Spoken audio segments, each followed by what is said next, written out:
community in schools. You just think about the value that a school has as being kind of the hallmark or the landmark for an entire community.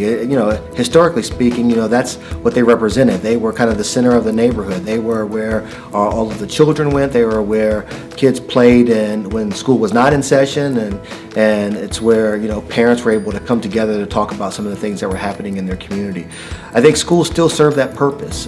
They may not necessarily function in the same way they did in the years past, but I think they still could and should be a center point for the community to come together and to think about how it can facilitate a broader community conversation.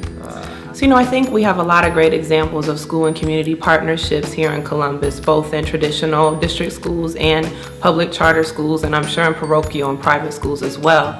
I think that sometimes what happens is we need to make sure that those partnerships are right-sized to meet the needs of the student population, and that's an assessment that can be done in partnership with the community, but it really needs to speak to the specific needs of the students and their familial needs. I think once you come up with that, the school can then come up with different sorts of ideas or programming about how best to meet those needs. And so when the community comes and says we have this to offer, we can really step back and say, well, how can we make this fit a good fit for our students and families? And you can tweak that, and in some cases it might not be a good fit. But I think you have to begin with that initial assessment to make sure that your efforts are coordinated and aligned and targeted to meet the specific needs.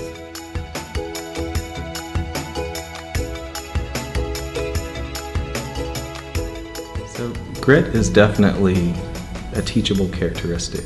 While it may have some innate attributes to it, one of the things that Tufts' book really does an excellent job of is presenting how a variety of different school experiences, outside of school experiences, have been instrumental in developing persistence, grit, character, and resiliency in a variety of different kids who face pretty extreme challenges.